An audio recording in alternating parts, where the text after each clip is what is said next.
Okay, so here's something that we have to talk about. I've talked about this in a few interviews, but before I show you any of those clips, I just want to get some thoughts out. So Jake Tapper, yes, that Jake Tapper is out with a new book, a book about the decline, the cognitive decline of our former president, obviously Joe Biden, and Jake Tapper is trying to sell this book.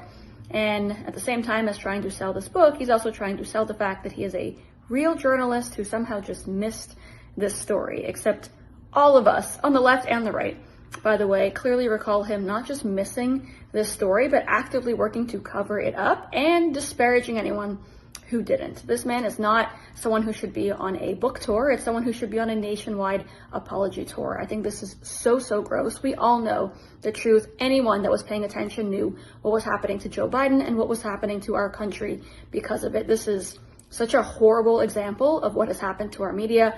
I'm fed up with it, not because I'm on Team Trump, which I obviously am, but because I'm an American citizen and I feel like I'm being lied to. The hypocrisy is out of control. Let me know what you think of this recent hit talking about the same thing, and let me know if you forgive Jake Tapper, and we'll listen to anything he has to say moving forward. But also, I have no medical degree, and I could have told you that because he was shaking hands with the air. So I didn't need a medical degree. I mean, we all saw it. We all knew what was going on. But I also just didn't feel qualified to make the diagnosis. No, of course. So people who, with these medical degrees, from detached events, completely separate events, were coming to the same conclusion. And then you had Karine Jean-Pierre gaslighting the country, saying, "Oh, but these Parkinson's doctors, they were just coming over for friendly visits. Nothing to see here." Honestly, because so much of my career has been talking to PhDs and MDs in the health space. It was always on the DL, but all of them were saying, I think Lewy body dementia, I think this form of Parkinson. But this has been going on since he was running in 2019. Yeah. They were like, I don't know about this. Yeah. This is alarming. I remember bringing up these concerns in 2020 during the Democratic primary, and we were totally gaslit, but even worse than that, we were made to be really bad, evil people for asking these questions, but we're asking the right questions. We're talking about the President of the United States. It is a physically taxing job, and it was bad in 2020. Of course it got worse by the time we hit 2024.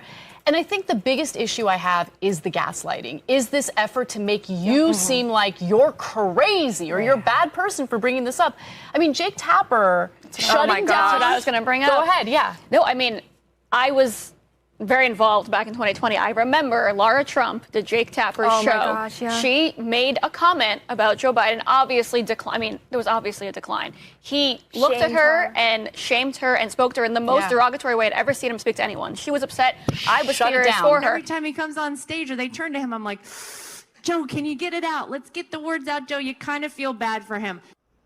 How do you think it makes little kids with stutters feel when they see you make a comment like that?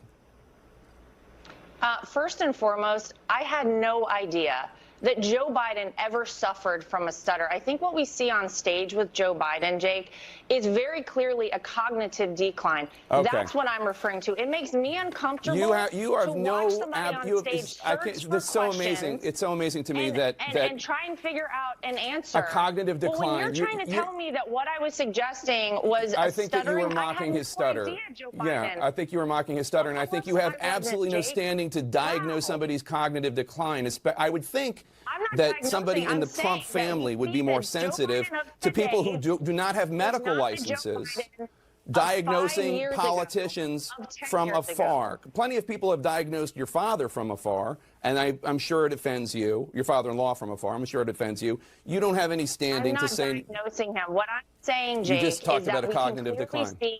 That Joe Biden I have one last struggling question for you, Laura. You can't times on stage, and it's very concerning to a lot of people that this could be the leader of the free world. Okay. That is all I'm saying. I genuinely feel sorry for Joe Biden. I appreciate it. I'm sure. Now the man is being applauded and publishing a book about reporting on the exact same thing that he attacked 4 or 5 years ago. A discernible pattern of Democratic officials seemingly trying to convince you, the public, to not believe what you saw and what you heard with your eyes and with your ears. He's publishing a book about the Biden cognitive decline cover-up. I was just at the White House Correspondents' Dinner. I was just at the White House Correspondents' Dinner where they all applauded themselves. And they got an award. They gave Alex Thompson, his co-author, an themselves award. Wait, hold on. for reporting on Joe Biden's cognitive decline. It's so comical, honestly. Not only the pure hypocrisy and the lies of those that covered for him. But if you look at the media, who not only covered for him, but then trashed Republicans or really anyone that tried to call it out, and now are winning awards and publishing books as if they're the leaders. I mean, looking at Jake Tapper writing a book about this as if he didn't demonize any single person, right or left, that brought anything up. I mean, it's so embarrassing. It's so hypocritical. I know the American people hate it because they don't care if you lean right or left. They care if you lie to their faces, which is what these people are doing. I mean, they literally made us feel crazy. I would sit on TV and say, I just saw Joe Biden shake hands with the air. Something is wrong. And they would say that was a deep fake and I was lying to the American people and to myself. And I felt like we all felt like we were going crazy. And now they're writing books and winning awards and pretending none of it ever happened. Let me know if you forgive Jake Tapper, and we'll listen to anything he has to say moving forward.